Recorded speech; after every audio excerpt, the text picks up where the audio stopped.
And I'm Nick Podkins. So we're going to get it started with the big NBA game last night. Boston Celtics playing in Madison Square Garden.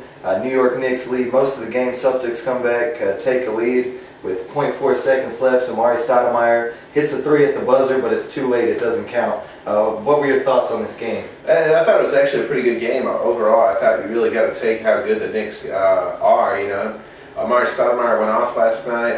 Unfortunately for them, Paul Pierce, the play before Amari Stoudemire nails the game-winning isolation play, the play that everybody kind of knew was coming. That's what Paul Pierce does. And then Amari just couldn't get that the last shot off there, the 0.4 seconds to win that game for the Knicks. I thought it was a good game. You know, this is a game where Paul Pierce made the joke and he said he didn't know it was a rivalry. And to me, it really wasn't a rivalry game. But this has got the makings of being a rivalry here in the future. We know these two organizations in the past have been rivals, but here in the last few years have not been rivals. The Knicks haven't been very good or very relevant, and I thought the Knicks played very well. They got another big game coming up this Friday with the Heat. I think this is kind of prepared for them going forward. Yeah, I agree with you. We got to look at who the Knicks really are. They've been playing really well against some of the lower teams in the league, and now they're going through a stretch where they're playing some good teams, and I was impressed by the way they looked all night. The Boston Celtics are that team that'll hang with you through the whole game, and when it comes down to 2-3 minutes in the fourth quarter, they do what it takes to win the game. Paul Pierce does what it takes at the end of the game.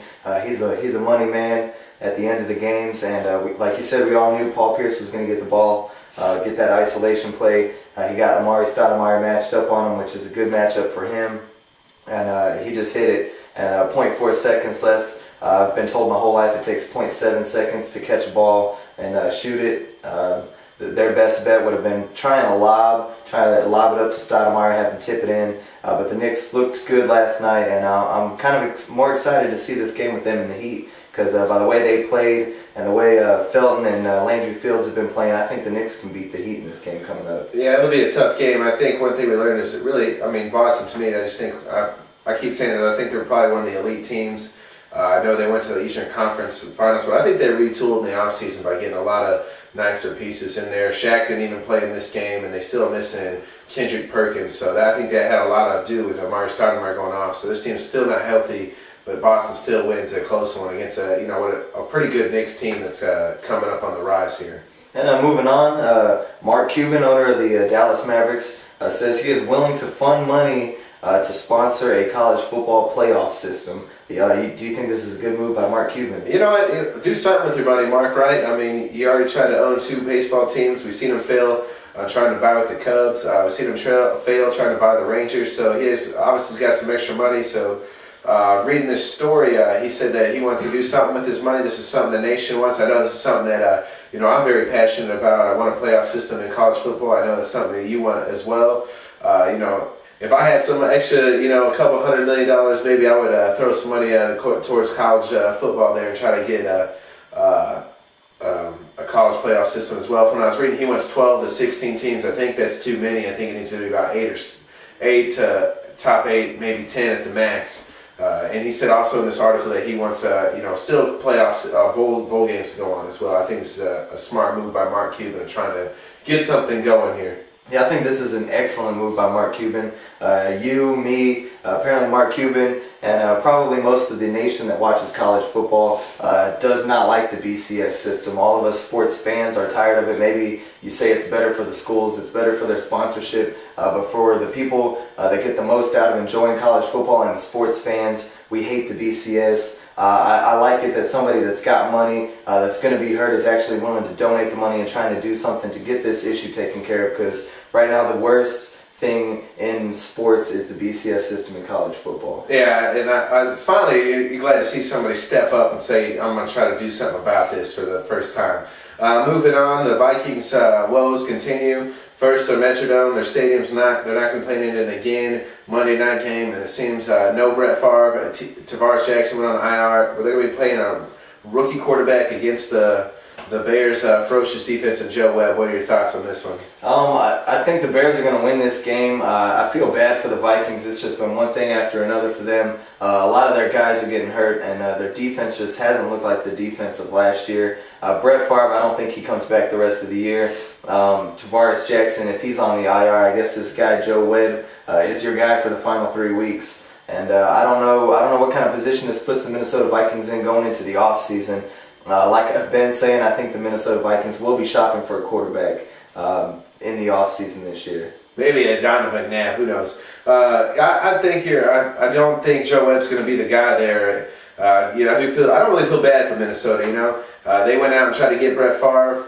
This is kind of the bed they made. Brett Favre. This is what happens when you get a 41-year-old quarterback and you ask him to play. He's going to get beat up and he's going to get knocked out. Unfortunately, Tavares Jackson just got knocked out as well, playing last Monday night. So this will be the second Monday night game they play. And unfortunately for them, it's not on their own. It's not going to be in their stadium. It's going to be in sub-zero degree weather up there in Minnesota. But this is the way it's supposed to be played, I believe. I don't believe any team should play indoors. I believe every team should be playing outdoors in the rain, the cold, the snow. That's the way football is meant to be played. As far as Joe Webb, this is a guy who was a receiver a couple weeks ago that they drafted and was trying to make him. He was drafted and wanted to be a receiver, and then they say, hey, you know what, kid, you're our third-string quarterback now, and now you're going to be starting against the Bears D. He's going to take a beating. Maybe he can use a little bit of his skills of running the football and get away from some of the Bears, but I think he's going to take a beating on Monday night, and it's going to be a cold, cold day in Minnesota. And Minnesota, it's been obviously one of the more disappointing seasons. You had Super Bowl aspirations, and now you're not even going to win, this next three, maybe not even win the next 3 games. All right, and before we go, we're not going to be on air tomorrow, so we're going to preview some of the big playoff contention NFL games coming up this Sunday. We're going to get it started with the Colts and the Jaguars. Huge game for both teams. How do you see this one going? You know what I said last week? I like Jacksonville. I'm going to stick with him. I think Maurice Jones-Drew is running that ball well. The Colts still can't stop the run. Jacksonville, they seem to find a way to win every week. Whether it's Hail Mary at the end of the game, whether it's we're down and we're coming back, we put a nice couple drives together, they find a way to win. If Jacksonville wins this game, they win their first division title since 1999 when they were part of the NFC Central. So I like to see Jacksonville make it and win this game and clinch a playoff spot in the division. I would like to see Jacksonville win it. I hope Maurice Jones-Drew does have a great day because he's on my fantasy team. But Peyton Manning has had a long week. Peyton Manning, I don't bet against him this time of year. I think the Colts win this game. They're at home. They've been off since last Thursday. The Jacksonville Jaguars, they have been playing good football. They've been running the ball well. But David Garrard, he passes the ball and makes enough passes to get by. They let the running game handle it. And I think Peyton Manning's going to come out. They're going to put points on the board. If they get up on Jacksonville, I think it'll be a little difficult for Jacksonville to come back. I think the Colts win this game. Another big game in the NFC East. Maybe the winner takes this division. Eagles at the Giants. Who you got? I'm going to take the Philadelphia Eagles. Right now, they've just got all this talent on offense, and their offense has been clicking. They look like a really good team. I think both these teams get into the playoffs. I think the Eagles win the division. This is probably the most intriguing matchup of the weekend for me. The Eagles' offense against the New York Giants' defense. And the Giants, they've got offense too. Hakeem Nicks is back. Eli Manning. He throws picks, but he also makes the throws that count and that matter towards the end of a game. But I'm going to take the Eagles in a close one. I'm going to take the Giants playing at home. I think the Giants, their defense, Mike Vick's been taking some shots. A couple weeks ago, he took some shots against that Giants defense. He took some shots last week as well. He's been getting beat up, and I don't know if he'll be able to finish this game. I think the Giants defense, they're going to learn a little bit from the first matchup. I like the Giants to win this game. They've been running the ball really well. They ran it down Minnesota's defense. I think they'll be able to do the same against the Eagles. Asante Samuel, which he's still questionable. The secondary still got some questions in Philadelphia. I think Eli will have a nice game. He did struggle against the first time against Philadelphia, but I think he'll be fine this game. Like you said, Hakeem Nicks is coming back, even though Steve Smith's out for the year, but he's starting to get a couple guys healthier. I think a big game from Nicks could happen, and a big game from Bradshaw and Jacobs there in the running game. I like the Giants in this one. All right, and two teams that are in second place in their division, both really need a win. The New Orleans Saints going to Baltimore to play the Ravens. How do you see this one?